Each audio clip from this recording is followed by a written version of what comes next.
Thank Hey. you, Zoe. Hi. Can you all hear me okay? Yes. So I am so excited to be joining you virtually. I wish I could be there in person to feel all the feels. And coming into my preparation for the grounding for this morning, I was hoping that the Supreme Court ruling that came down yesterday was going to go in the opposite way, and we'd have some we'd have some good energy to kick off the conversation about relational organizing. But as many of you who may be following what the administration has been doing to attack our communities, the Supreme Court of the United States has decided that the 40 plus million Americans that rely on nutrition benefits can have those benefits withheld by their government.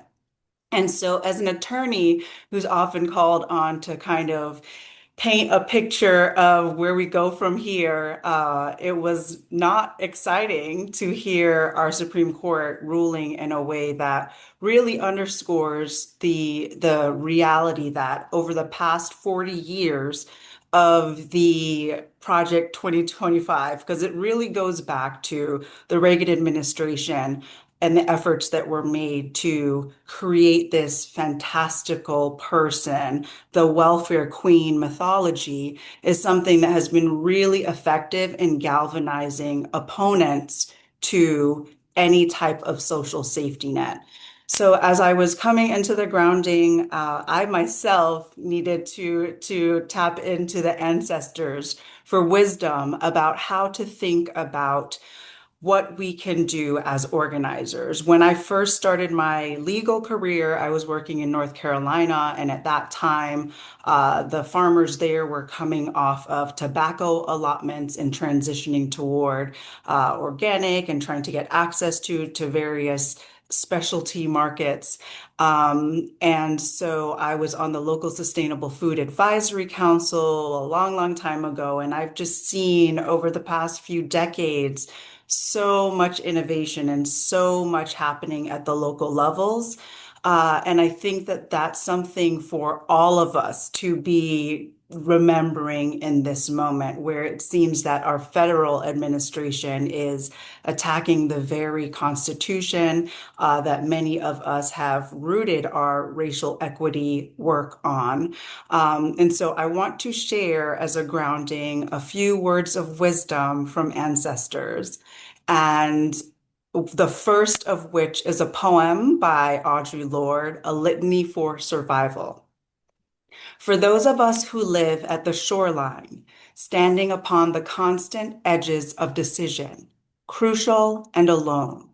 For those of us who cannot indulge the passing dreams of choice, who love in doorways, coming and going, in the hours between dawns, looking inward and outward, at once before and after, seeking a now that can breed futures like bread in our children's mouths, so their dreams will not reflect the death of ours. For those of us who were imprinted with fear, like a faint line in the center of our foreheads, learning to be afraid with our mother's milk, for by this weapon, this illusion of some safety to be found, the heavy-footed hope to silence us. For all of us, this instant and this triumph, we were never meant to survive. And when the sun rises, we are afraid it might not remain. When the sun sets, we are afraid it might not rise in the morning. When our stomachs are full, we are afraid of indigestion. When our stomachs are empty, we are afraid we may never eat again. When we are loved, we are afraid love will vanish. When we are alone, we are afraid love will never return. And when we speak, we are afraid our words will not be heard nor welcomed. But when we are silent, we are still afraid. So it is better to speak, remembering we were never meant to survive. And another source of inspiration that I lean in on, I'm a person that really I was raised Seventh-day Adventist, and over the evolution of self, I've been on a spiritual journey of my own that is pretty removed from that.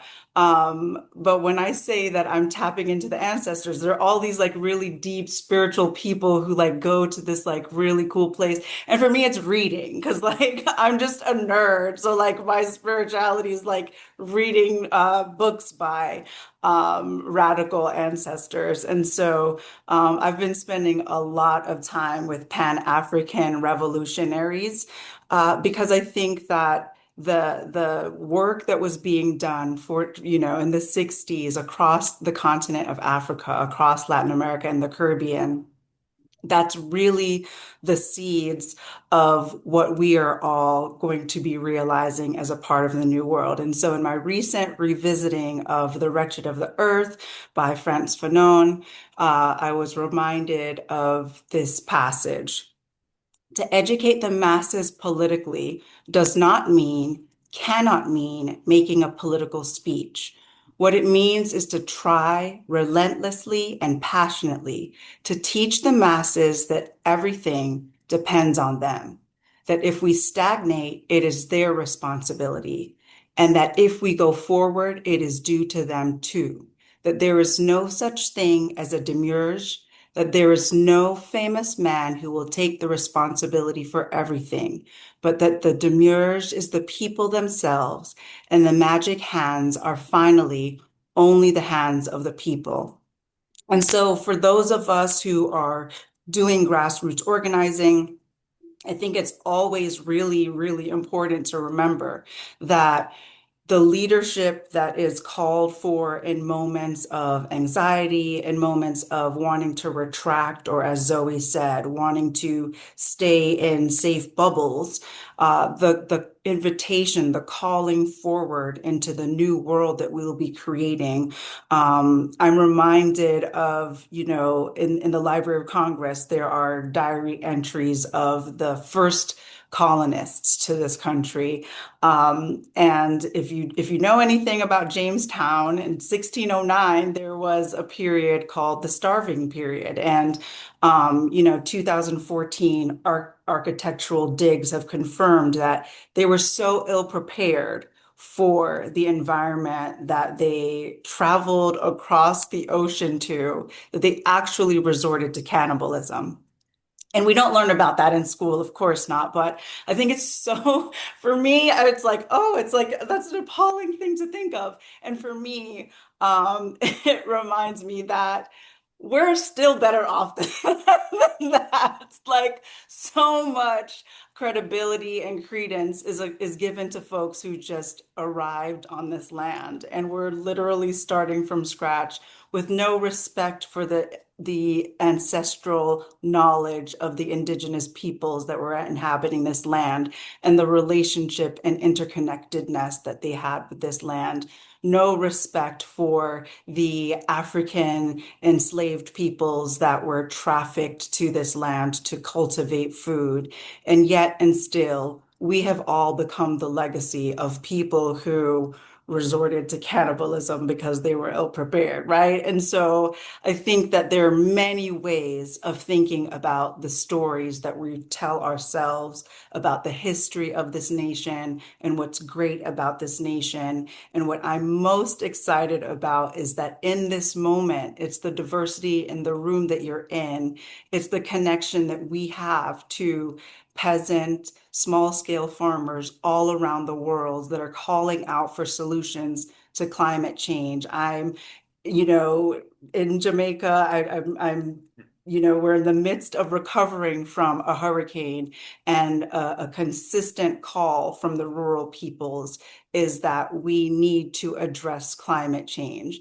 And so, at a time when folks would think that the conversations would be just about how to get access to food, people are calling on their elected officials. They're calling on those of us that are part of the international diaspora to think about the next storms that are coming from climate change. And so I take a lot of heart and hope by the fact that this is a moment in this nation's history when we're seeing every aspect of our federal government, we're seeing our Supreme Court ruling in ways that are anti-human, anti-Mother Earth, and yet and still we're being called on to build those relationships that will finally create a safety net.